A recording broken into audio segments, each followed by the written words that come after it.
हे देवी, कार्तिक महात्म्य के 31वें अध्याय का पठन शुरू कर रहा हूँ। भगवान श्री कृष्णचंद्र जी महाराज ने कहा, पहले उज्जैन में एक महापापी और दुरात्मा धनेश्वर नामक ब्राह्मण रहता था। वह रस, चमड़ा और कंबल आदि का व्यापार करता था। वैश्यगामी था और मद्यपान आदि बुरे कर्म किया करता था। चूँकि वह दिन रात पाप में रत रहता था, इसलिए उस व्यापार के लिए वह नगर नगर घूमता था। वह एक दिन महिष्मतीपुरी में जा पहुंचा। महिष्मतीपुरी चूँकि राजा महिष ने बसाई थी, इसलिए बस राजा के नाम पर ही विख्यात थी। नगरी के पास ही पाप नाशिनी पुण्यकारिणी भगवती नर्मदा बहती थी। उस नदी के किनारे देश देशांतर से आए हुए यात्री कार्तिक व्रत करने के लिए कुछ दिनों के लिए ठहरा करते थे। उन कार्तिक व्रत करने वाले प्राणियों को वहाँ ठहरा देखकर वह दुष्ट धनेश्वर भी इधर उधर व्यापार करता हुआ एक मास के लिए वहाँ ठहर गया।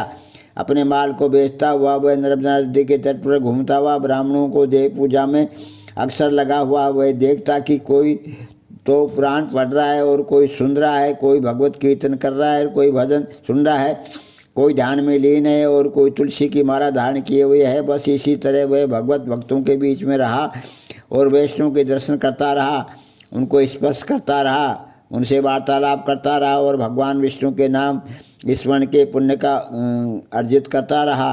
वह कार्तिक के व्रत की उद्यापन विधि तथा जागरण को भी देखता रहा। उसने पूर्णिमा को देखा कि व्रती ब्राह्मणों तथा गौओं को भोजन करवा रहे हैं और उनको दक्षिणा आदि भी दे रहे हैं। उसने नित्य प्रति भगवान शंकर की प्रसन्नता के लिए होती दीपमाला भी देखी। त्रिपुर नामक राक्षस के तीनों पुरों को भगवान शंकर ने इसी तिथि को जलाया था। इसी कारण भगवान शिव के भक्त इस तिथि को दीप उत्सव मनाते हैं। जो मनुष्य मुझ में और भगवान शंकर में अंतर मानता है, उसकी संपूर्ण क्रिया निष्फल हो जाती है। धनेश्वर वहाँ की पूजा विधि देखता हुआ इधर उधर घूम रहा था कि उसे एक काले सर्प ने काट लिया और वह भूमि पर गिर पड़ा। उसकी यह दशा देखकर वहाँ के दयालु भक्तों ने उसको चहुं ओर से घेर लिया और उसके मुंह पर तुलसी दल मिश्री जल के छींटे देने लगे। और जब उसके प्राण निकले तो यम के दूत उसे बांधकर कोड़ों से मारते हुए यमपुरी को ले गए। उसे देखकर चित्रगुप्त ने यम से कहा, इसने बाल्यकाल से लेकर आज तक बुरे काम ही किए हैं। इसके जीवन में पुण्य तो लेश मात्र भी दिखाई नहीं देता। यदि मैं पूरा एक वर्ष आपको सुनाता रहूं तो भी इसके पापों की सूची समाप्त नहीं होगी।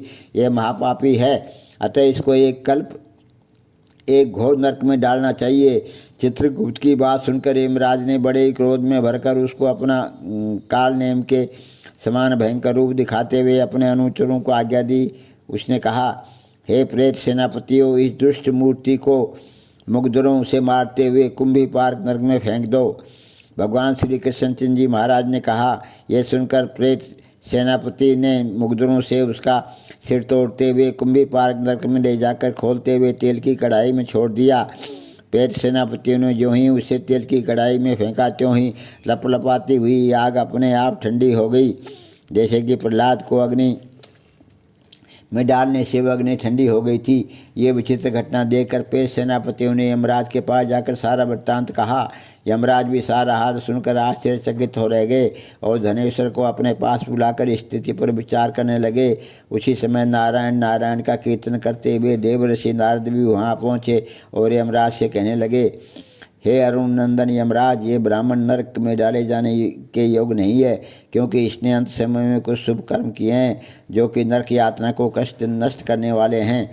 जो लोग भगवत भक्तों का दर्शन करते हैं, उनसे वार्तालाप करते हैं, उनका स्पर्श करते हैं, चाहे उन्होंने कोई पुण्य कर्म नहीं किया हो, सहज स्वर्ग के अधिकारी हो जाते हैं। अतः धनेश्वर की भी पुण्यात्माओं के संग व स्पर्श से स्वर्ग का अधिकारी हो गया है। अतः यह पुण्यात्मा है, इसे यक्ष योनि दो और केवल इसे पाप भोग करने वाले नरक दिखा दो। भगवान श्री कृष्णचंद्र जी महाराज ने कहा। जब देवर्षि नारद ऐसा कहकर चले गए तो धनेश्वर को पुण्य आत्मा समझते हुए यमराज ने दूतों को उसे नरक दिखाने की आज्ञा दी। 31वां अध्याय समाप्त। हे देवी, मैंने कार्तिक माध्यम के 31वें अध्याय का पठन किया है, इसको ग्रहण करना।